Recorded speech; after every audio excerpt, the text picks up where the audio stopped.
I did a microphone test earlier. Oh. Did you watch it? I didn't watch your microphone test. I feel like maybe, do I need to go back? Oh, you ate a French fry on your microphone. I had French fries for lunch. Yeah, that's what I had too. You know. Just leftover like frozen fries. And I was like, that sounds good. Throw them in the air fryer.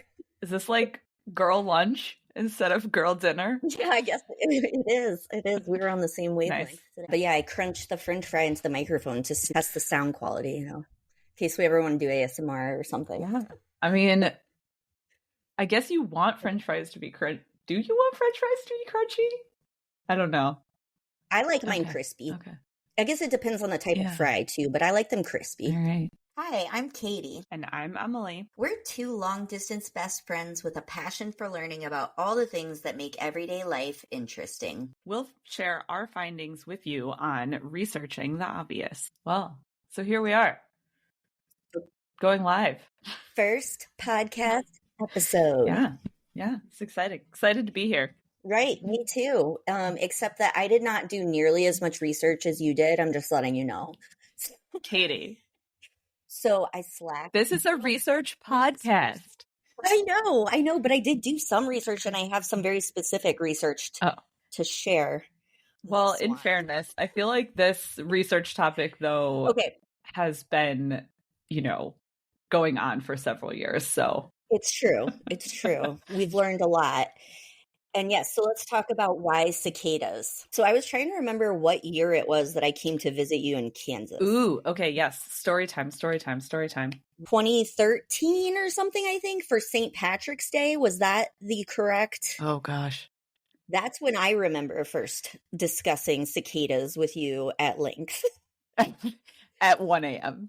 Classic. Yes. That's the time that everyone discusses cicadas is 1 a.m. obviously. Yes. Obviously. We were up late, still chatting as usual. And I think there were cicadas in Kansas that year that we were hearing. Mm-hmm. And I'm pretty sure that's why we started talking about it. And then, of course, I was like, you mean locusts? And you're like, no, cicadas. And I'm like, are those the same thing as locusts? And then I got confused. And so did I. And I'm like, but wait, my whole life has been a lie. I always thought they were locusts. And therefore, we began Googling and researching as one does at 1 a.m. in Kansas about cicadas. And we learned a lot of things that I did not know about cicadas, which are not locusts, by the way. We did discover that too. And that's specifically what I was doing my research on today, actually, because I wanted to dig into the etymology of locust versus cicada. Not entomology, etymology. Oh, very specific differences there. Yes, I know. I just want to be clear that I understand that difference. As if there was a doubt. A doubt. Yeah, it's true. So, well, our listeners might not know. Well, maybe you should explain the difference then to our listeners. Can we start there? So you tell me first what you remember about our cicada researching. Oh, sure. So once upon a time, this is the way stories start, right? Once upon a time, I lived in Kansas. I don't anymore, but I did. And Katie came to visit me, as good ex-roommates do. Yes. No matter where you're living. I actually don't remember what set us off on the cicada research, but I do remember distinctly being in my living room 1 a.m. and we had my laptop sitting on like the coffee table and we were like sitting on the floor. Yeah, we did. And it was 1 a.m. and we were huddled next to my laptop, frantically Googling every single thing. And looking at all the maps. Yes, all the maps. So many things about cicadas. But yes, it was a very frantic, like 1 a.m.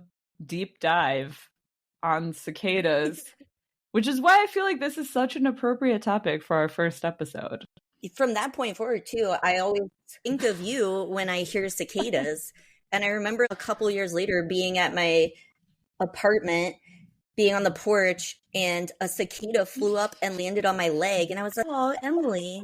Oh my God, it's going to be like how when someone dies and then, you see a cardinal or something. When you see a cicada, it's going to be my dead soul coming to visit you. Yep. And you have so many options too, because I did learn that their life cycles are extremely short. So you'd have to come back every year or every 13 years or every 17 years. I could come back as frequently or as infrequently as I want. As you wanted. It's a really flexible reincarnation. Depends on how introverted, extroverted I want to be, I suppose. That's what I remember about our random cicada deep dive. But fast forward more than 10 years, I do feel that it is full circle. Our love of research, bringing it back to this podcast. Finding answers about random things that would come up at 1 a.m. to 4 a.m. For no particular reason. You know, the times when your brain is the most active. Yes. Right. 1 a.m. Well, you know, when we visit, we always have to cram in as much of that as we can into the short period of time. So let me explain the difference between cicadas and locusts. Oh, yes. Let's start with that.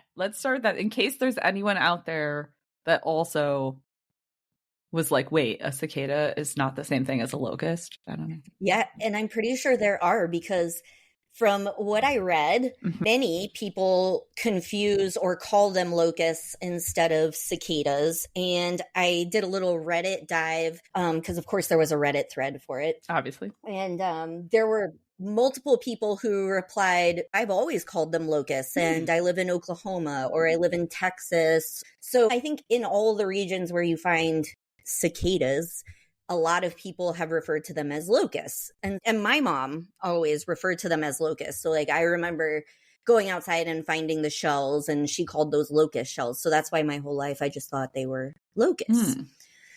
So I did a little reading, and it turns out that all the way back into the late 1700s, 1749 to be exact, people have been calling cicadas locusts.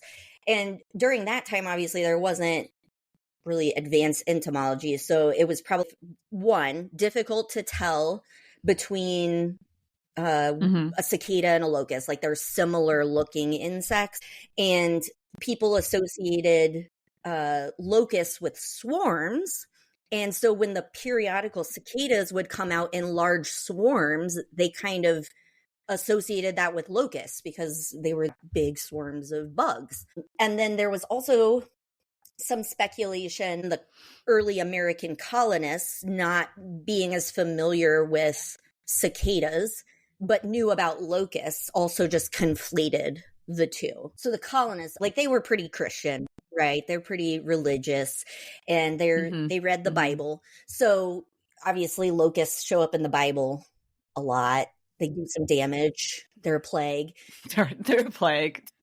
They just pop up, plague you for a while. One of God's punishments for you are locusts, not cicadas, though, which makes cicadas better. Anyway, having that biblical reference of locusts, they think probably made it more likely that when they would see these huge emergences of cicadas, kind of call them locusts or think that they were locusts. And I actually found a website, and I assume since we're good researchers, we're going to share all of our sources. A really interesting website of some different historical writings about cicadas, but they call them locusts in the 1700s and the 1800s. And they refer to it as this is a locust year. So that would have been like a periodical cicada emergence where they, noticed the increase in cicadas, but they called it a locust year. Now, what I didn't find out is when the actual distinction between locusts and cicadas were made. I also found out in this article, which I know is something you brought up, but even in these 1700, 1800 writings, they talk about eating them. So more on that later. So I think, all right, so if people are unfamiliar with what a cicada looks like, you could just Google cicada. By the way, it sounds like an S, but it's a C. CICADAS. Yes, good point. So what I found was interesting, the two main types of cicadas look different. Yes, I saw that too. For people who are less familiar, there's the annual cicadas, which these are cicadas that you're going to see every year around the United States. Boring ones, the ones that Yes, don't get news coverage. exactly. These are just a standard bug that lives around the US. They show up every year, like in the late summer, July, August. But then there's the periodical cicadas, which are the ones that everyone's like freaking out about this year because of a big emergence. The annual cicadas, they are green with green eyes, and they have some brown and black on them. And they can be 2 to 2.5 inches long, which is actually larger than the periodic ones. So those ones are green. So I wonder if that's also playing into the locust confusion, because a locust is kind of more like a grasshopper-ish, right? And they'd be green. Yep. And then the periodical cicadas, these ones are black and they have red eyes. Those are the ones you keep seeing pictures of everywhere. Yes, they look much more hellish, I suppose. Yeah, they do. They're kind of scary. With their beady red eyes. Yeah. Insect eyes, black exoskeletal. Ugh. Yes. Ooh, yeah, that's the other thing, is that when they emerge, they have to shed their skeletons. That's the thing I remember when I was a kid, is we went camping a lot, and we would be out in the woods camping, and you'd just find those brown skeleton shells like attached to trees. Nothing's living in it. And you're like, what is this strange thing stuck on this tree? And it's a cicada body. Yes, that's what I remember too. We would be out at my grandparents' farm and would run around the yard looking for every tree and seeing if we could find a locust shell, aka cicadas. But back then it was a locust shell for me. Took me a while to figure out that there was no bug inside. Yes. Like I thought for a while that was the actual bug. I also thought for the longest time that that's what they looked like when they came out of their shell. And imagine my surprise when they have wings and they're actually kind of gigantic, and the shells are pretty small. Because I guess the deal is that they a larva that live in the ground for X number of years, depending on what type of cicada they are. So they live in the ground, and then when it's time for them to emerge, they crawl up the tree and shed the shell, leave the shell behind, and then that's when they have wings and fly away. So they do live a decent amount of time. It's just that most of their life is grub form underground. Yeah. And they're really gross looking. And I also read that they feed on the tree roots. I was also wondering about the regionality of cicadas. You always see the maps where the broods are emerging. They're always in the Midwest and the East Coast and South, but never in the West. And apparently their main food source is deciduous trees. Oh. So there's not a lot of that west of the Mississippi. What I also thought was really interesting is apparently there's 163 species of cicadas in the United States. Oh, wow. Yeah. So even the annual cicadas, there's a huge variety. There's 163 different types, and those can be found all over, the 48 states. The periodic cicadas, these ones only have 7 different species. And those are the ones, like you were saying, that pretty much are only east of the Mississippi and south of Chicago. There's a couple spots a little north, like in Wisconsin or upstate New York, where you might find some, but for the most part, they're going to be south of Chicago and east of the Mississippi, and you just storm the trees then. That would make sense.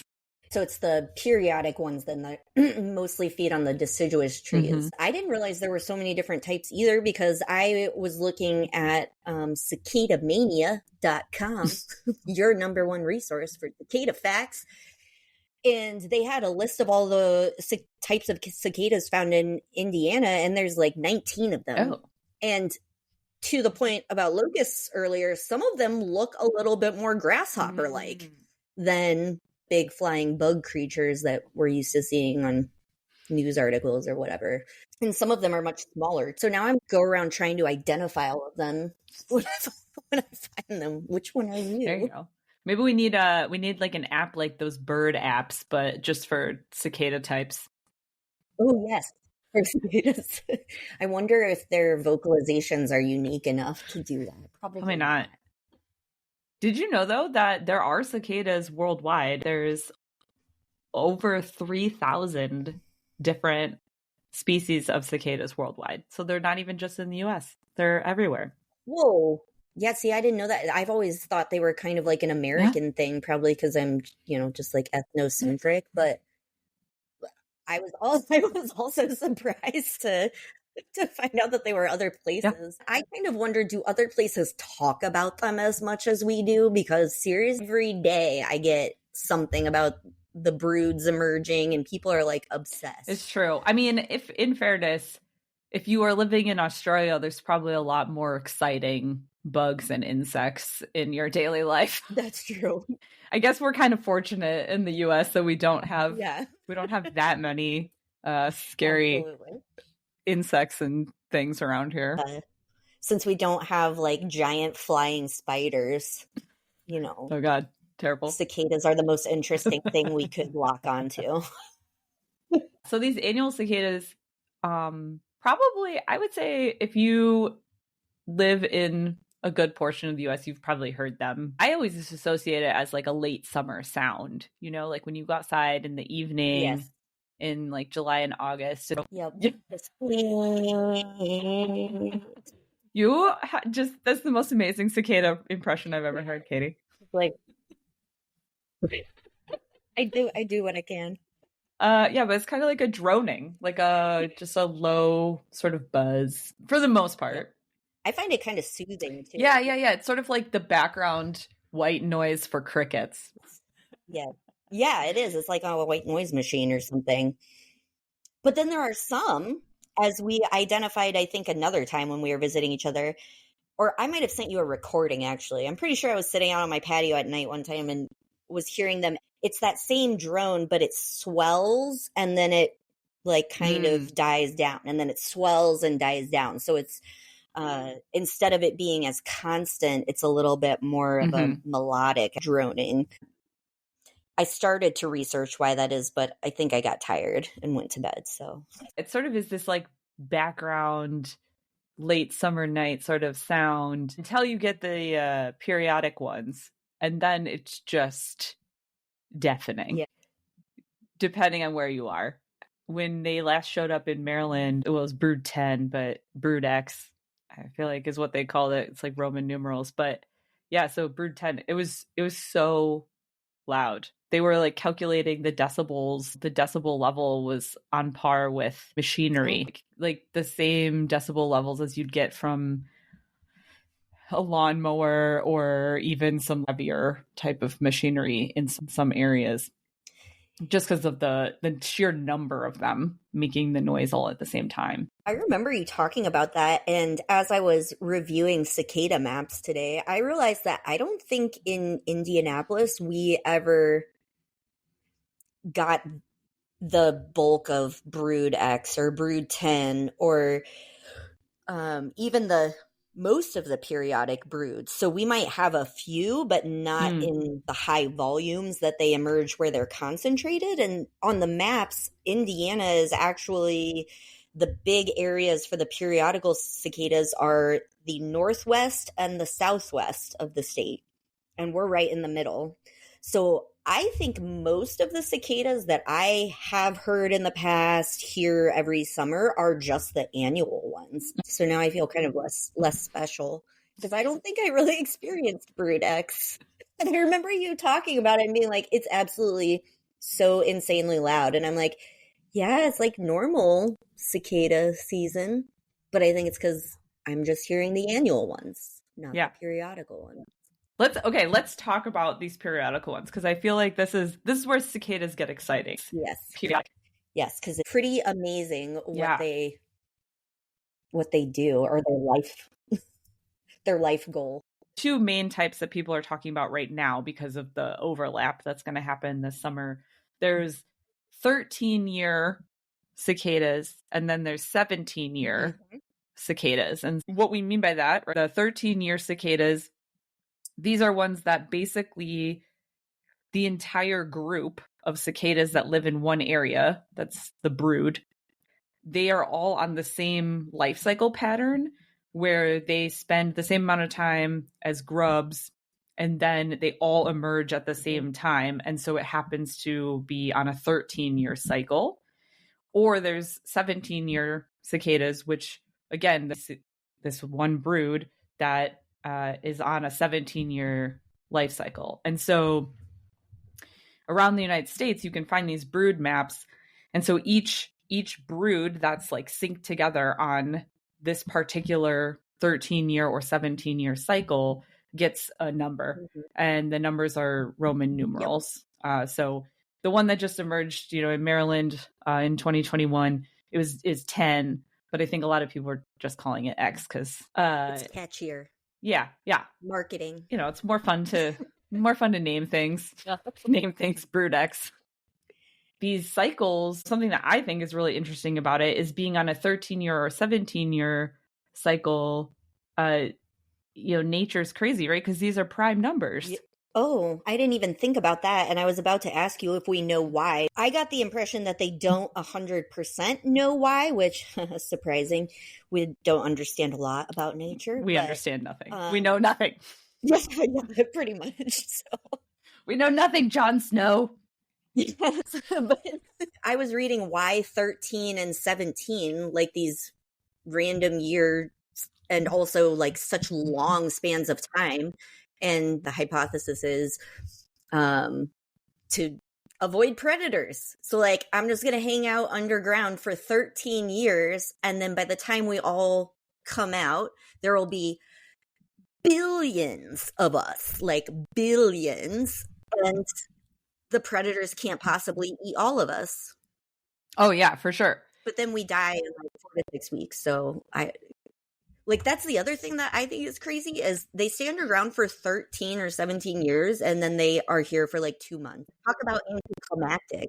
I'm just like, well, I mean, is it though? Because they basically emerge to have sex with each other and lay all of their new grubs. Yeah. It's like a giant emerging orgy. Yes. Only worthwhile every 13 or 17 years. Every 13 years, the biggest orgy of your life, and then you die. It's so great. I mean, I guess there are worse ways. In your adolescence. So, okay, prime numbers. What do you have a theory then on why it's prime numbers? No, I don't have a theory about prime numbers. I just think nature is fascinating in that regard because it's like you see these things, Fibonacci sequences and stuff that naturally occur in nature. And so I just think it's another one of these examples where these bugs are emerging on these very specific and unique and consistently. But for hundreds and probably longer. But I mean, some of those historical readings I was doing, there were 13 and 17-year broods back then, and they can line up some of the writings. They can line up with specific broods.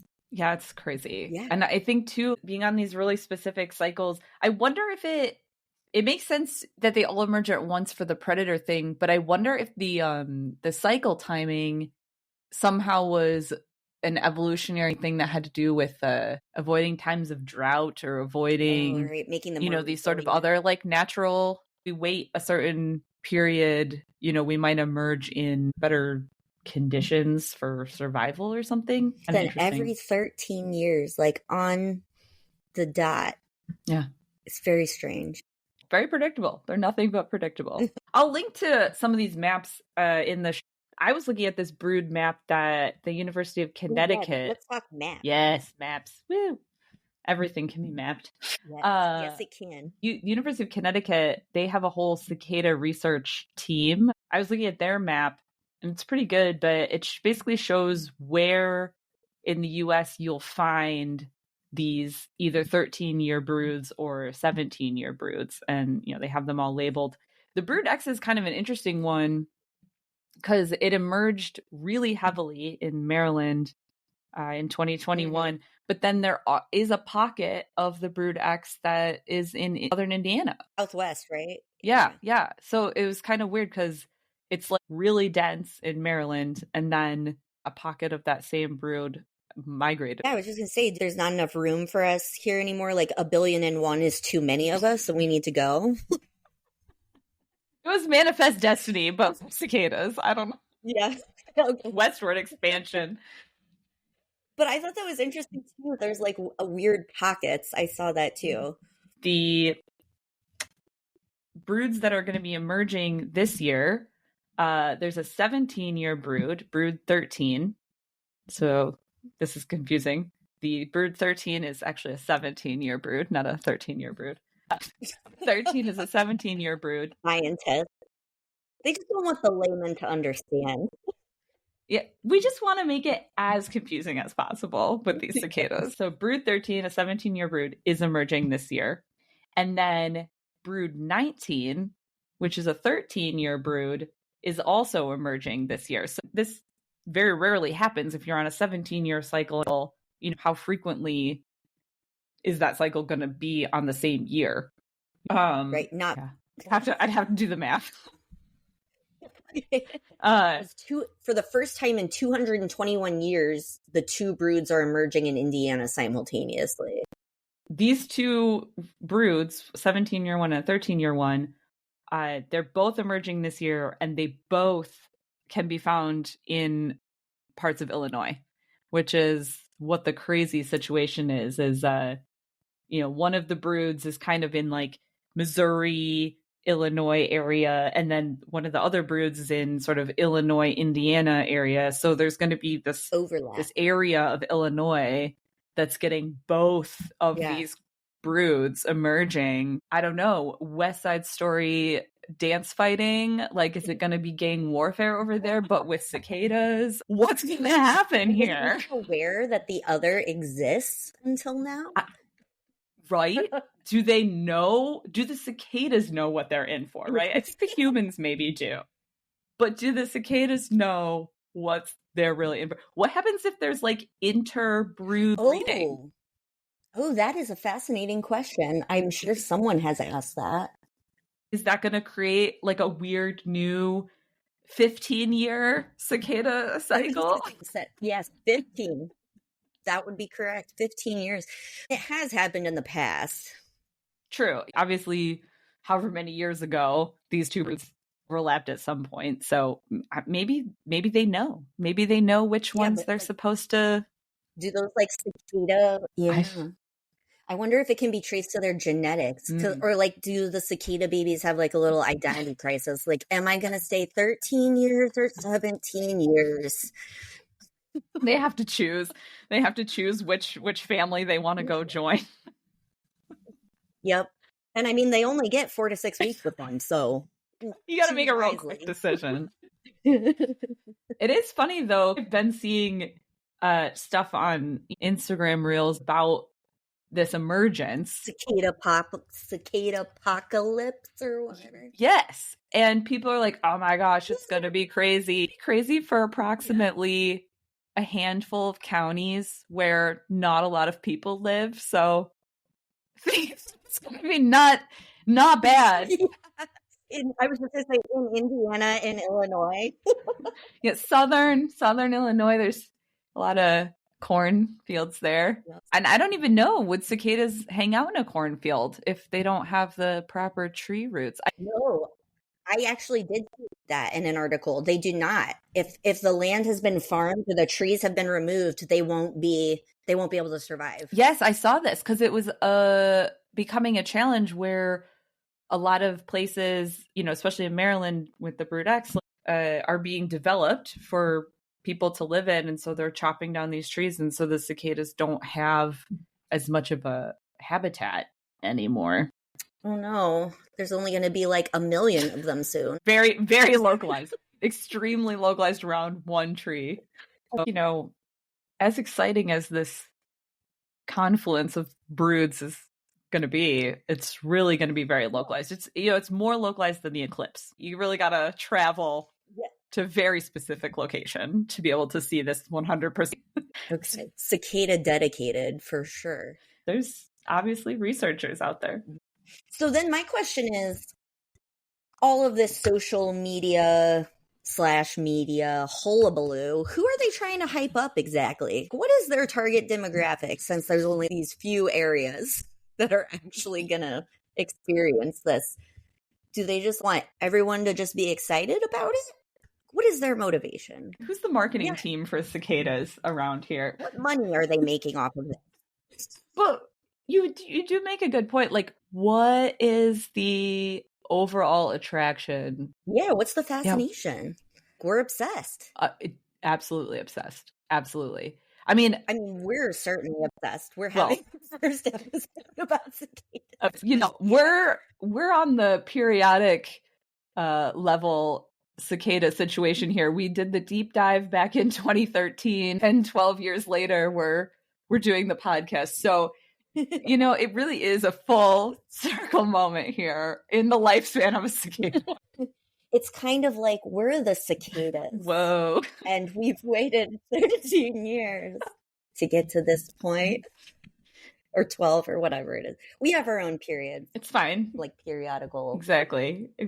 Our friendship. Maybe we're not a prime number. We could be 11. That's pretty decent. 11's fine. It's good. We can go all the way up to 11. I would choose 15. Nah, not prime though. 10. In 2021, there was intense cicada situations happening in Baltimore. One of my favorite coffee shops, they brewed a special batch of coffee called Brood X, you know, so that was good for marketing there. I, of course, bought some, obviously. There was like cicada sculptures around the city.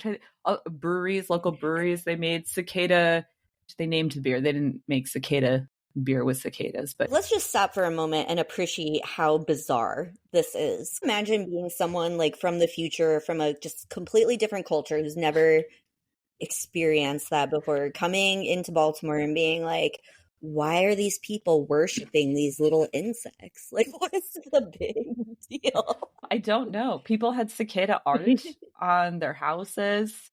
I will say there was so many cicadas. It was just, they were just covering everything. One time we were driving and we're just driving on this road and it was like our car was getting attacked. Like, when you go into hyperdrive in Star Wars, lights coming at your car, but it was just cicadas. It was so many cicadas. And gross.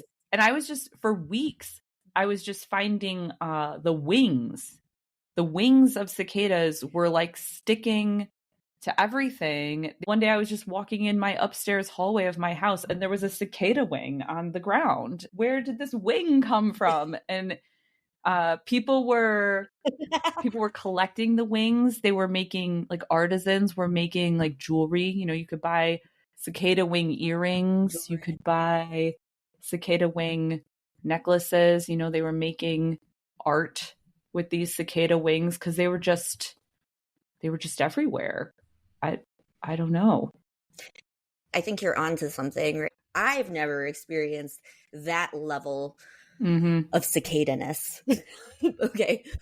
But when I was reading through some of these historical accounts of cicadas, I mean, I think the reason people were writing about them even back then is because when those periodical broods would emerge, it was so distinct and overwhelming and reminded them of like a biblical plague, aka the locusts. It was this really huge natural phenomenon, and there was some fear that they would destroy everything, which, FYI, locusts do destroy everything. Cicadas do not. They just hang out. They're not doing anything bad. Locusts will destroy all your crops and ruin your life. So when they were getting these giant periodical emergences, they were thinking that it was kind of like biblical level plague.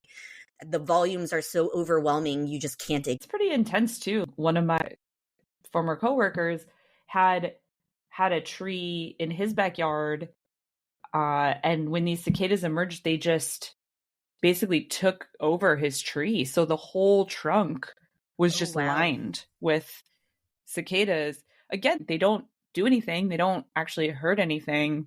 They're just kind of creepy and very large bugs for the standard, compared to the standard US bug. Let's be honest. They're at least the one, pretty decent size. They're pretty decent size. And they have giant wings. I think this is why people were starting to eat them, because they're so big. By the way, it is safe to eat them.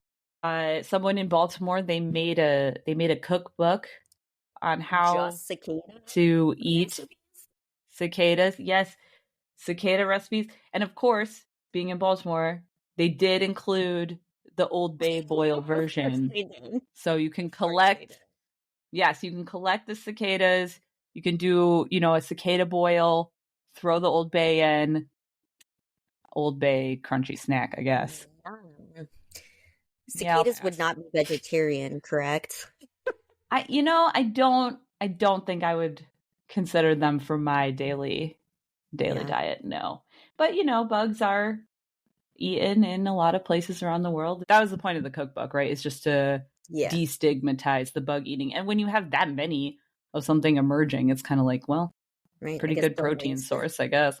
Hopefully you're eating them after they lay their eggs, because we don't want them to go extinct. Yes, the cookbook included some harvesting techniques. Oh, interesting. To make sure you were harvesting them properly, because I think you want to get them before they get that like hard skeleton on them. So I think actually you're supposed to harvest them like right between like a grub and a like adult with a hard body shell. Okay. So you eat that. What do they look like when you eat them? I didn't look that deeply. Yeah. I just saw this cookbook. Because now I'm imagining too, like I wonder if you can eat the grubs. Like, would that be a delicacy? Like baby cicadas. Ew. Okay. Gross. I don't want to think about that. I'm gonna pick, but for the more adventurous type, Old Bay cicada boil, barely. And also, FYI, it is okay if your pets eat them. I did come across that information as well. I think that they are a popular snack among lots of dogs. Yes. At least I knew when I lived in Kansas and we had the annual cicadas. I had a friend there whose dog was obsessed with catching them and eating them. Obsessed. Yeah. I can see that. So speaking of eating them, one of the passages that I came across in this article I was reading about historical accounts of cicadas was from 1893 in the Times, Philadelphia. Part of this excerpt says they tried them in plain stew, in thick milk stew, and broiled. The insects were collected from trees as they emerged from the chrysalis. After soaking in cold water overnight, they were cooked for breakfast. It was found that they imparted a distinct and agreeable flavor to the stew, but were not palatable themselves, being reduced to flabby skins. Ugh. Ew. They were best. Oh, here's a big surprise. They were best fried in batter when they suggested shrimps. Nevertheless, it was decided that they were not likely to become a popular dainty. So there you go. People have been trying to eat them for a long time, and apparently they don't taste great on their own. And when in doubt, fry them in batter. I mean, that's a very American situation. Just deep fry it. If you want to eat something, just deep fry it. It'll be fine. And an Old Bay after you deep fry it. No problem. Yes. And then apparently there was also a lot of talk about the Native Americans of the area like eating them. So that comes up in a lot of these passages as well, that it's not necessarily something that the average American at that time would eat, but the Native Americans might have. There was also some suggestion that it could have been made up, or like people could have seen it as like an indigenous thing. Also, add one more quick cicada fact. Ooh, yes. This is a recent cicada research fact. Recently, I saw an article on, I think it was NPR actually, but about some scientists who were studying cicadas in Brazil, so different countries' cicadas. But they started studying how the cicadas urinated. And the way that cicadas urinate can help them understand other ways of like jet propulsion activity. What? Yes, because they don't urinate through gravity. What? They urinate by actually like forcibly expelling. Okay. And so that like forcible expulsion is useful for understanding in general forcible expulsion and has applications, in other areas of physics. Okay, so see, what would we do without cicadas? That's what I'm saying. There's crazy things about these cicadas worldwide, I guess. Maybe the hype is totally justified. Like I rescind my judgment of everyone being so excited about Right? them. If I had known about the jet urine, would have, Yes, jet propulsion, prime numbers, new food sources. Not a plague, though. Not a plague. Not a locust. No, not going to ruin your life. No. They're just going to be a little terrifying for like 6 weeks. Yes. If you're in one of those very specific locations. Yes. If you even live in that area. Most of the rest of us, it's just going to be a normal cicada summer. Normal summer. I don't even know if I have annual cicadas in Baltimore. I think it was just the crazy one. I think you do. I mean, probably. No, I think you have some annuals. We probably do. They're just not as. So did you purchase any of the cicada jewelry? I did not. After finding the wings all over my shoes and in my hallway, it was you were kind of sick. Too much. Oh man. I'm really glad that we had this conversation, Emily, and really just scratched the surface of cicada stuff. Yeah. In fact, there may be a follow-up episode. Maybe I'll actually take the time to do more research. Obviously not locust. Obviously, there's not going to be a cicada apocalypse, okay? So everyone can just calm down. Calm down. There's not going to be a cicada apocalypse, everyone. You can just calm down. Calm down. So we thought cicadas were pretty obvious, but maybe not. This is what anyone would talk about at 1 a.m. when they're visiting their long-distance best friend. Obviously. Thank you for listening to Researching the Obvious. To learn more fun facts about everything that we're researching, follow us on Instagram at Researching the Obvious Pod, all one word. You can also follow us on Spotify and Apple Podcasts. If you know someone that you think would enjoy listening to all of our findings, please feel free to share or give us a review. Researching the Obvious is written, produced, edited, and hosted by Emily Fekete and Katie Nakanishi. Tune in next time to hear more obvious facts.